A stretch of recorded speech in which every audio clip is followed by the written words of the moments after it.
Early one morning, in a deserted area outside of Phoenix, a motorcyclist discovered the body of a young woman. She had been beaten, bound, strangled, and possibly raped. The surrounding plants would tell more about her killer than any other single piece of evidence.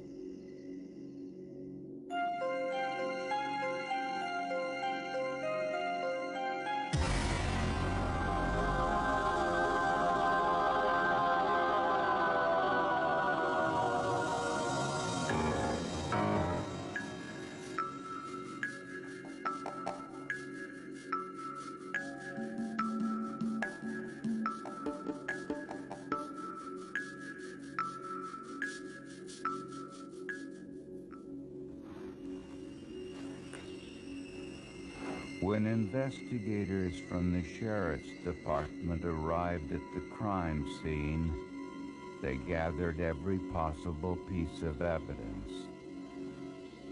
The victim was nude except for a pulled-up tank top and a t-shirt wrapped around her neck, which was probably used to strangle her. Her wrists and ankles were loosely bound with shoelaces and what looked like picture-hanging wire. Nearby, investigators found a syringe, some articles of clothing. Then they heard some evidence.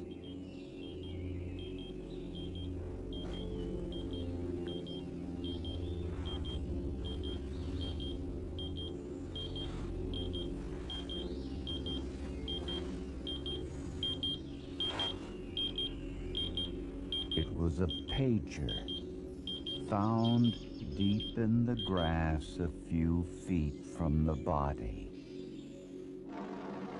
The discovery of the pager triggered a larger search, and the photographer took some aerial photographs. There appeared to be a circular area of matted grass where an altercation possibly took place.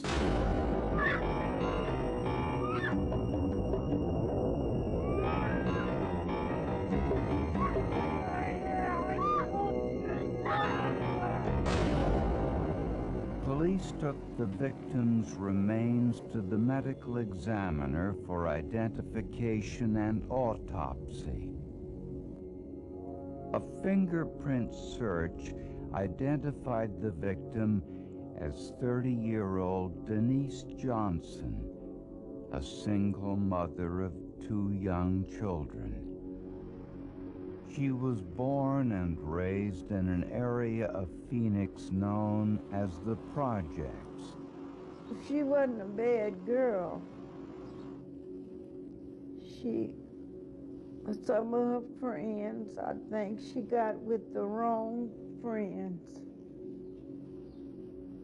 I ain't gonna say they made her do these things now. She hung around with people that liked to party, drink, and I don't really know what they were doing, but she, you know, she was out there in the world with people that did drugs, I'm sure, and sometimes I think she trusted too much. Denise made her living on the streets of Phoenix. She had a history of shortchanging truck drivers in various drug deals at local truck stops, which earned her the nickname Twist Mama. Her friends cautioned her that her lifestyle was probably going to find her in a lot of trouble someday, and eventually it did. But who ended Denise Johnson's life? The investigation began with the pager found lying near the body. It belonged to this man, a local trucker named Mark Bogan.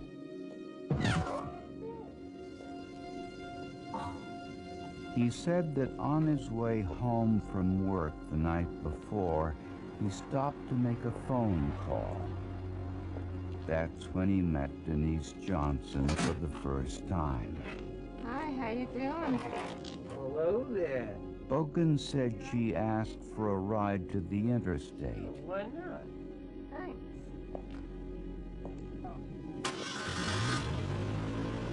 Once inside the truck, she made some sexual advances. They pulled off the road and had consensual sex in the cab of his truck.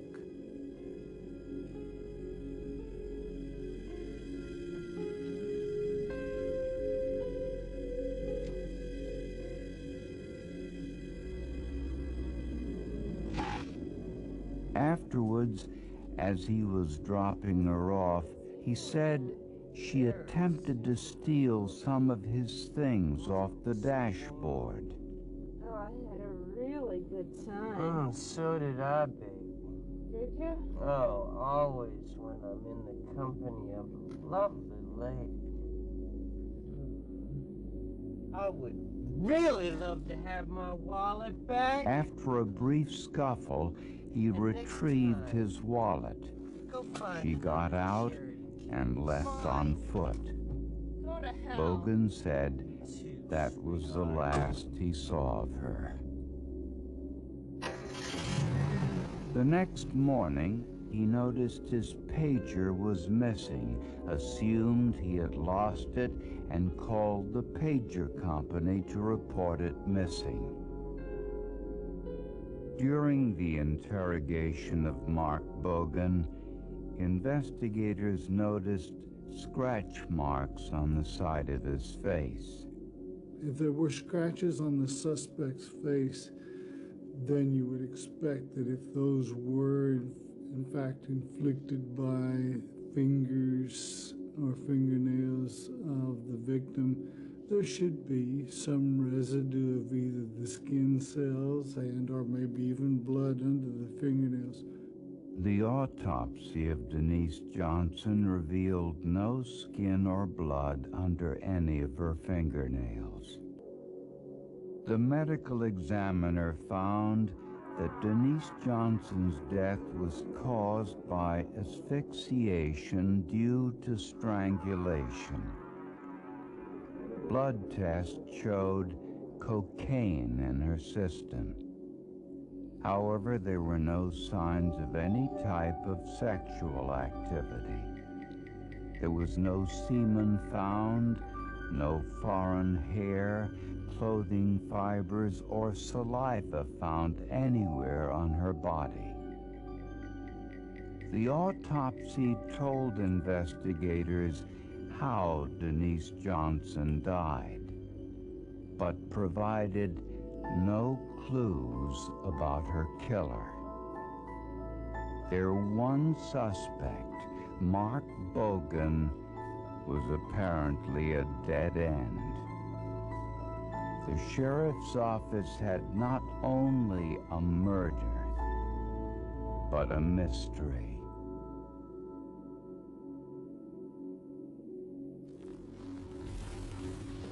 On the day after police discovered Denise Johnson's body, homicide detective Charlie Norton was assigned to the case. I decided that it would help me as the investigator to go out and familiarize myself with the scene where the body was found. Denise Johnson's body was discovered in a remote part of Maricopa County, about a half an hour away from downtown Phoenix.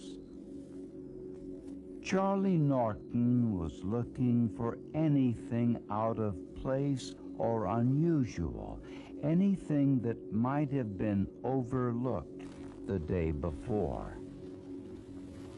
Then he saw it. Something peculiar on a Palo Verde tree, just a few feet from where the body was found. I had parked my car on the pavement. I noticed that there was a branch that was hanging over. And when I looked at that branch, I noticed that there was a fresh abrasion, and I had no idea what it might mean, but I took a picture of it. Then I took some beans off of that particular tree. Meanwhile, investigators confiscated Mark Bogan's truck to look for possible evidence linking him or his truck to the crime scene. It was completely clean. No fingerprints, semen, blood, saliva, hair, or clothing fibers. No evidence at all that Denise Johnson was even in the truck. But when investigators and police photographers looked in the back of the truck, they made an interesting discovery. They found 2 bean pods from a Palo Verde tree.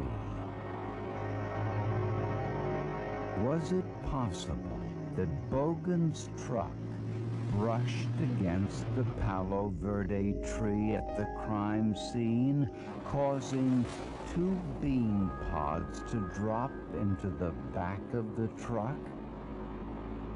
The problem was, Palo Verde trees are very common in Arizona. There are tens of thousands of them in the Phoenix area alone. But Charlie Norton's boss had an idea to see if DNA testing could match the bean pods from Bogan's truck to the tree with the abrasion at the crime scene. I suggested to Charlie at the time, I said, you know, it'd be a real good idea if we could find someone, somewhere in the United States that is involved in DNA testing of plant life. You know, I said, what the hell have we got to lose? You know, where are we going to go from here? And when he mentioned DNA on the bean pods, of course, I thought he was silly. No, it's very serious. My own opinion of that particular situation was we didn't have a damn thing to lose. We had nowhere else that we could go. It was the last piece of physical evidence that we could possibly use to connect Mr. Bogan to this crime scene. What's the number for ID? Norton started working the phones, calling scientists all over the United States. I've got answers like it couldn't be done to maybe it could be done, and that if it could be done, that the cost would be prohibitive. 15 telephone calls later, he found someone who offered some hope, ironically, just 100 miles away, at the University of Arizona in Tucson. I saw that as sort of a public service thing that we could do, that we'd show some of this science is relevant to people in maybe a way that's not quite as obvious sometimes through agriculture. Could DNA really show that one plant or tree was different from another, even though they were the same species? DNA is present in all cells of all living things. It's a little like a computer program containing all of the information necessary to create a living thing.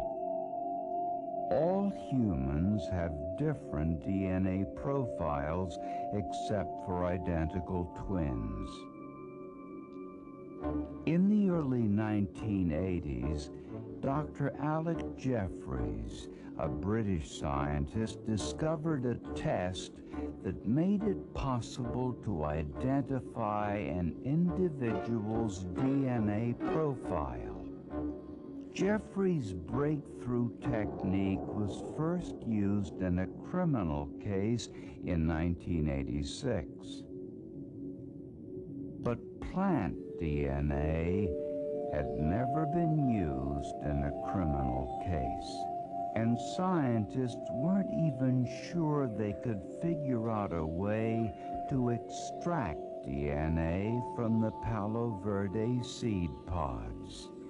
Well, we certainly use fingerprinting a lot in agriculture, but we'd never looked at this particular species, this tree. Nobody has probably ever done much biology on it at all.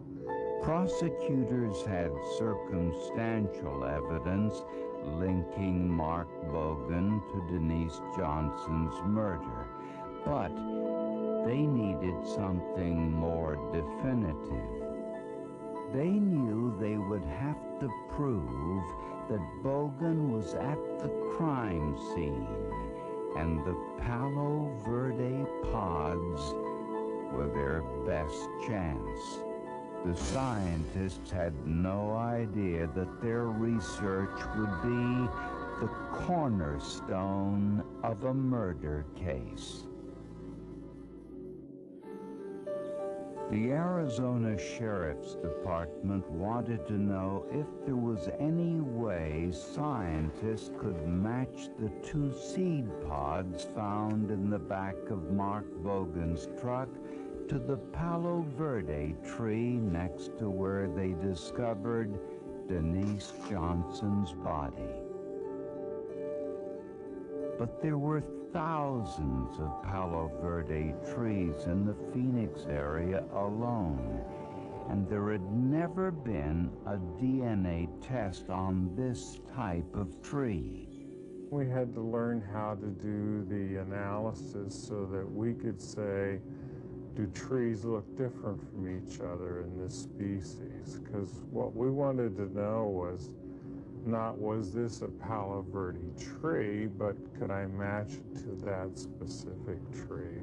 The work on the Palo Verde pods proved to be long and tedious. It took months for Dr. Helangeris to even devise a test he thought would work. And even then, he was frustrated. In fact, a couple of times, I'd sort of given up and said, well, this is too hard, I got other things to do. And then they would call me back each time and say, no, this is really important, we're not going to go to trial without this, will you try again? So we'd go back, and finally about the third time or so, we really got it to work. Dr. Helangeris used what is known as a randomly amplified polymorphic DNA technique, or RAPID. This is a less common test than RFLP, the one used in searches for human DNA.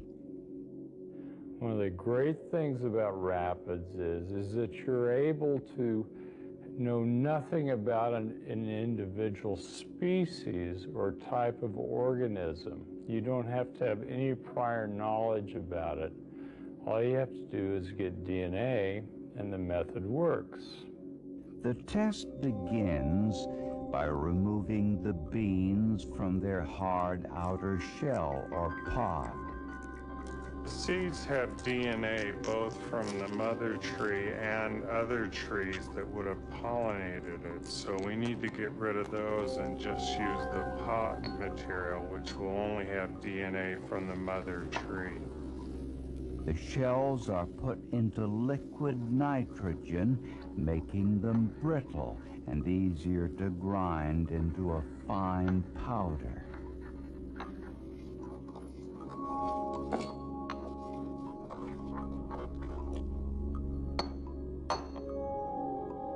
A chemical solution is added and the DNA floats free.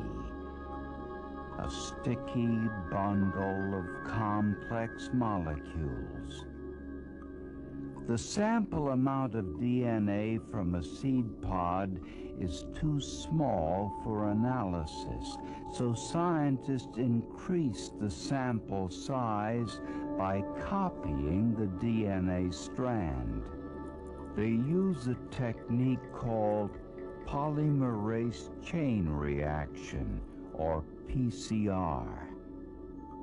The copying process takes place in a DNA thermal cycler. Within a few hours, this technique multiplies the DNA millions of times. The DNA is then placed into various lanes of a gel with a dye added, and then subjected to an electrical field. Under ultraviolet light, it's possible to see how the electrical current draws the negatively charged fragments through the gel to the positive end at the top. The results resemble a barcode, the genetic fingerprint of a Palo Verde tree. These fingerprints enabled Helen Jarvis to make an important discovery. The two pods found in Mark Bogan's truck matched each other. And they also matched the pods taken from the tree at the crime scene, the tree next to where Denise Johnson's body was discovered.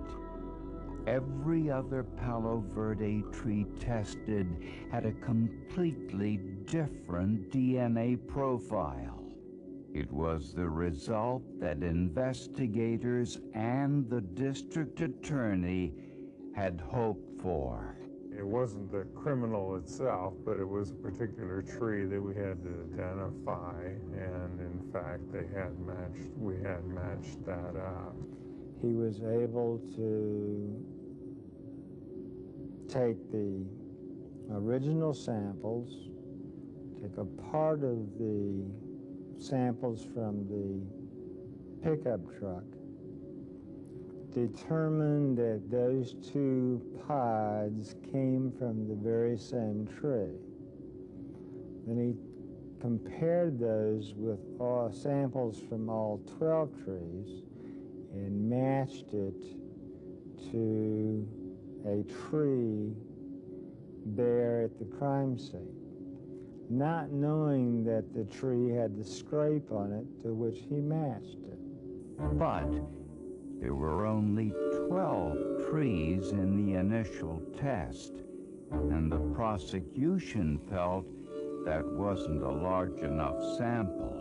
They needed to show a potential judge and jury that all of the Palo Verde trees in Arizona had a different DNA profile.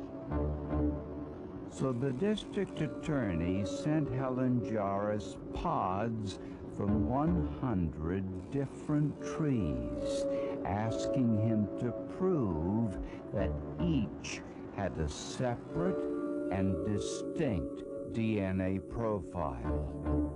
And he tried to trick Helen Jarvis. I did not tell Dr. Helen Jarvis that I had gone back out to the scene, had a deputy take a sample from the same tree which had the scrape on it. Dr. Helen Jarvis proved that each of the pods had a different DNA profile, and he also discovered the prosecution's trick. I called him and I was a little concerned because, well, we could tell all these trees apart and so forth, but we put the sample back in and it looked like it matched one of these supposedly random trees that they'd gone out and done. It's almost like a touchdown in the end zone. I knew it. I knew he had hit on it. Out of 20 other samples that he had tested on one gel, he hit and matched perfectly. Police arrested Mark Bogan and charged him for the murder of Denise Johnson. He entered a plea of not guilty. But the question remained, would this new DNA evidence be admissible in court? No one had ever introduced plant DNA as evidence in a criminal trial anywhere. We held a preliminary hearing before the judge only to review the scientific evidence to see whether or not it was evidence that was generally accepted in the scientific community as both valid and reliable. For 3 days, without a jury on hand, lawyers and scientists argued whether plant DNA should be admitted into a criminal trial for the first time ever. What all of the scientists agreed about was that plant DNA, like human DNA, was unique to each plant, and if properly tested, could distinguish one Palo Verde tree from another Palo Verde tree, and there seemed to be no dispute about that. Judge Bolton denied the defense motion to prohibit Dr. Helen Jarris's testimony, thereby allowing the DNA evidence to be admitted at the trial. In setting a precedent, Judge Bolton had made DNA history. We were the first criminal case in the country that used a DNA comparison of plant material to as a piece of evidence. Now, armed with the potent weapon of a DNA fingerprint, the prosecution went to trial, attempting to prove to a jury that Mark Bogan murdered Denise Johnson. What happened to Denise Johnson on the night of May 2nd, 1992? The prosecution believed that Mark Bogan met Denise Johnson at a phone booth. Hi, how you doing? They spoke briefly, and Denise asked for a ride. Sure, why not? Thanks.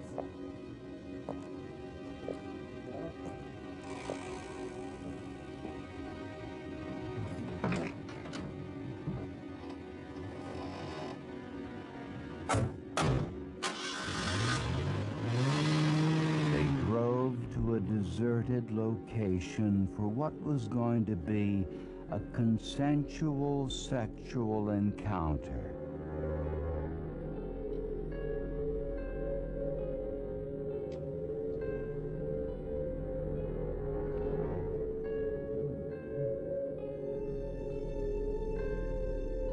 How would you like to have some real fun? Bogan asked Denise if she would agree to some light bondage and tied her wrists and ankles with some picture frame wire and shoelaces. Some of Bogan's ex-girlfriends would testify that he enjoyed bondage, and another witness told investigators that she saw the same type of wire in the cab of his truck just a few days earlier. No! No, stop it! No. At some point, Denise Johnson objected to what was happening and asked Bogan to stop. Johnson got out of the truck and tried to run, with Bogan fast behind. Quickly, the situation turned violent. The two struggled in the open field. Bogan lost the pager he carried on his waist, which fell into the high grass. Bogan strangled Johnson with her own T-shirt. Then he dragged her body under some nearby bushes and left. As Bogan drove away, his truck brushed against a Palo Verde tree, leaving the abrasion. 2 seed pods dropped into the back of his truck.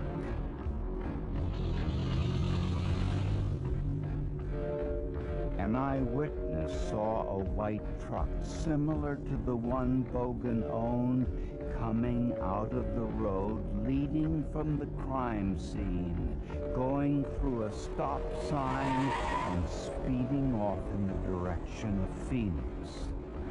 The witness said it was about 1:30 in the morning. Bogan lived 18 minutes from the area, and his wife told police she awoke as Mark returned home just after 2 in the morning. Most of the evidence against Mark Bogan was circumstantial. The lost beeper, the picture frame wire, his interest in bondage, and the witness who saw a white truck in the vicinity of the crime scene the night of the murder.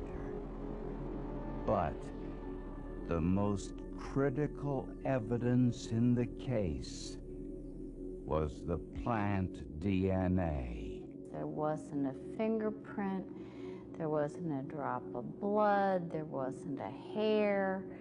There were none of those things that anybody could say were part of the victim's body found, must have been left by the victim on the defendant or on the defendant's property, or vice versa. He had admitted to the detectives that he'd washed his truck the next morning.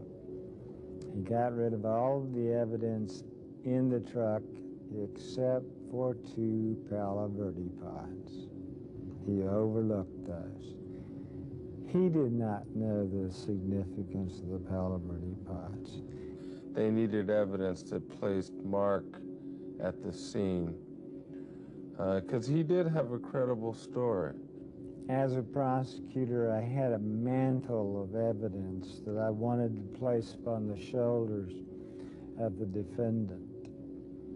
The Palo Verde pods took the mantle by the drawstring and wrapped it around his neck.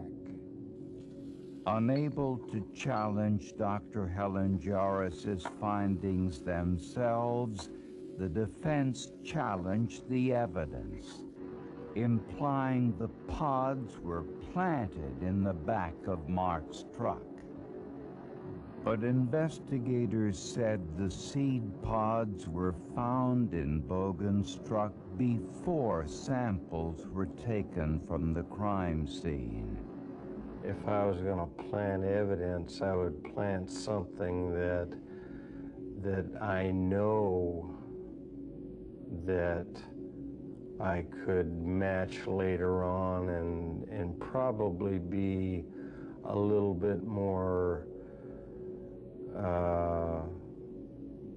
assured of a conviction. The jury found Mark Bogan guilty of murder in the first degree. He was sentenced to life in prison without parole for at least 25 years. The appellate court upheld the verdict. Mark Bogan continues to maintain his innocence, and the appeal process is continuing. I think the whole case is pretty significant, and I'm glad I was part of it. I'm trying to forget this case because I'm the only person on the planet that lost to a plant. It was something that hadn't been done before, something that was certainly very different from the routine things that we do every day as judges. I guess more people in the public sector can probably relate to it easier than the research I normally do. But I love my daughter very much. I love all my children. But it's something we just have to go through. It's done. I don't know what in the world that could have tripped him off to hurt her like that. I don't know. But I hope one day we'll find out.